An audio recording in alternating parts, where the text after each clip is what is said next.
안녕하세요. 스포츠 분석 10년차 천교수입니다. 스포츠 분석이 힘드신 분, 수익이 나지 않으신 분, 매일 지긋지긋한 한폴락에 시달리시는 분들을 위해 베테랑 천교수가 가족방을 운영 중입니다. 매일같이 적중할 수는 없습니다. 하지만 10년차의 노하우와 정직한 분석 데이터로 정성을 다해 도와드리겠습니다. 천교수 가족방 입장을 희망하시는 분들은 영상 하단 고정 댓글을 확인해 주시기 바랍니다. 10월 30일 해외 축구 4경기 분석 시작하겠습니다. 첫 번째로 빌바오 대 발렌시아 경기 알아보겠습니다.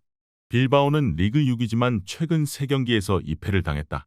소시에다드와 바르샤 등 상위권 팀 상대로 승점 추가에 실패했다.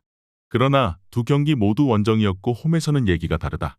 홈에서 최근 무패를 달리는 등 강세를 보이고 있다. 이니고 마르티네즈의 이적 이후 다소 흔들렸던 최종 수비 라인을 비비안이 잘 이끌고 있고 윌리엄스 형제와 구르제타, 무니아인과 베렌게르로 이어지는 탄탄한 공격 라인도 있다. 발렌시아는 지난 라운드에서 카디스를 제압했다. 초반 상승세가 꺾이며 4경기에서 승점 2점 추가에 그쳤었는데 승리로 한숨을 돌렸다. 이번 시즌 팀의 최전방 공격을 책임지는 두로가 4-5골을 터뜨렸고 주장인 호세 가야도 측면에서 번뜩이는 움직임을 보여줬다. 빌바오의 승리를 본다. 발렌시아 상대로는 지난 시즌 스윕을 비롯해 코파델레이까지 더하면 3연승을 달리며 매우 강했다. 발렌시아가 새로운 팀으로 거듭나며 이번 시즌은 나아진 모습을 보이고 있지만 빌바오 원정은 쉽지 않다. 베스가의 부상 이탈에도 가르시아와 루이스가 중원 경쟁력을 보일 수 있고 니코 윌리엄스가 상대의 측면을 돌파로 공략할 빌바오가 승리할 것이다. 이번 경기 빌바오 승을 추천합니다. 핸디 언어버 및 최종 조합은 고정 댓글 링크를 통해 가족방에서 확인해주세요. 두 번째로 나폴리 대 AC 밀란 경기 알아보겠습니다. 나폴리는 휴식기 이후 재개된 일정에서 연승을 거두며 한숨을 돌렸다. 부진한 성적과 더불어 팀과 오시멘의 갈등, 오시멘의 부상 이탈 등이 겹치며 위기가 이어졌는데 성적으로 무마시키는 모습이다.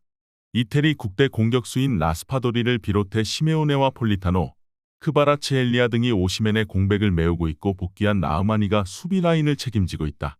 밀란은 반대로 연패에 빠졌다. 리그에서는 라이벌인 유벤투스에 패하며 1위 자리를 인테르에 내줬고 주중 챔스 원정에서는 이강인과 음파베 등의 골을 허용하며 파리에 완패했다.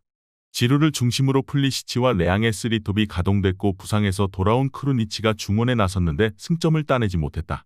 때문에 리그 우승을 두고 다툴 나폴리 상대로는 일단 승점을 획득하는 데 집중할 것이다. 밀란은 이번 시즌 팀 수비 라인의 리더 역할을 하는 말릭 티아우가 리그 징계로 이번 원정에 나설 수 없다. 칼루르와 토모리의 중앙 수비 조합을 가동해야 하는데 부담이 있다.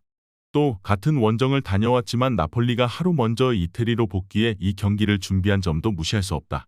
지엘린스키의 안정적인 볼 배급 속에 크바라츠헬리아와 라스파도리가 밀란 수비를 넘어설 것으로 보이는 홈팀이 우세할 것으로 예상된다. 이번 경기 최종 조합 픽은 아래 고정 댓글 링크를 통해 오시면 가족방에서 무료로 공개합니다. 영상 잘 보셨나요? 나머지 경기들 보시기 전에 천교수 스포츠 조합 픽 받는 법 알려드리겠습니다. 앞서 말씀드렸다시피 핸디 언어버 최종 조합 픽은 가족방에서 매일 최신으로 공유 중입니다. 가족방 입장 원하시는 분들은 영상 하단 고정 댓글 확인해주세요. 나머지 영상도 재밌게 시청해주시고 유익한 정보 얻어가시기 바랍니다. 세 번째로 마르세유 대 올림픽 리옹 경기 알아보겠습니다. 마르세유는 이번 시즌 원정에서 고전하며 순위를 끌어올리지 못했다. 지난 라운드에서는 니스에 패했고 모나코와 파리 등 선두권 팀들에도 모두 패했다. 그러나 홈 경기는 다르다. 최근 2경기에서 연속 무실점에 성공하는 등 안정적으로 경기를 운영하며 승점을 따냈다. 주중 홈 경기에서는 아테네를 제압하며 유로파 조별예선 1위로 올라서기도 했다. 비티냐와 은디아예가 컨디션을 끌어올리며 오바메양의 힘이 되어주고 있다. 리옹은 이보다 나쁠 수 없는 상황이 이어지고 있다. 개막 이후 9경기에서 충격적인 무승에 그쳤고 그로 인해 홈 서포터들에게 경기 이후 집단 야유와 원성을 듣는 일도 있었다. 감독을 교체하고 반등을 노렸지만 그 후로도 성적을 내지 못했기에 부진은 더 길어질 수 있다. 지난 라운드에서는 클레르몽에게 홈 패배를 당했는데 라카제트의 활약만으로는 성적을 내기 어렵다. 마르세유의 승리를 본다.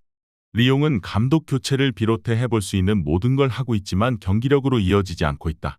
로브렌이 부진한 수비 라인은 상대의 침투에 한 번에 무너지고 있고 체르키와 톨리소도 이름값을 하지 못하고 있다.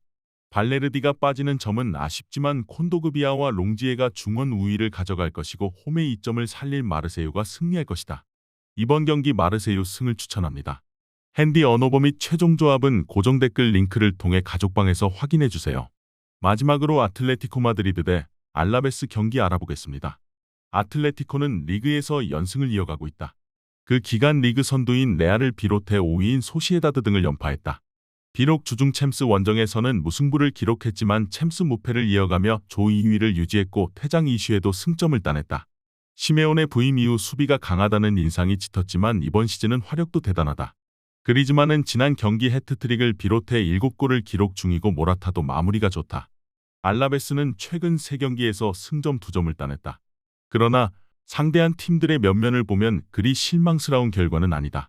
베티스와 비아레알 등을 상대로 패하지 않으며 승점을 추가해 강등권과 격차를 두고 있다. 이 경기 역시 우승권 팀을 만나 중원을 두텁게 하고 수비적인 운영이 예상된다. 아틀레티코는 주중에 스코틀랜드 원정을 다녀왔지만 로테이션 자원의 뎁스만 보면 레알과 바르샤보다도 낫다는 평가를 듣는 팀이기에 큰 문제는 아니다. 코레아와 리켈메, 요렌테와 바리오스 등이 피치를 먼저 밟을 텐데 충분히 알라베스의 템백을 이겨낼 수 있다. 그리즈만과 모라타가 언제든 골 사냥을 할 수 있는 아틀레티코가 우세할 것으로 예상된다. 이번 경기 최종 조합픽은 아래 고정 댓글 링크를 통해 오시면 가족방에서 무료로 공개합니다.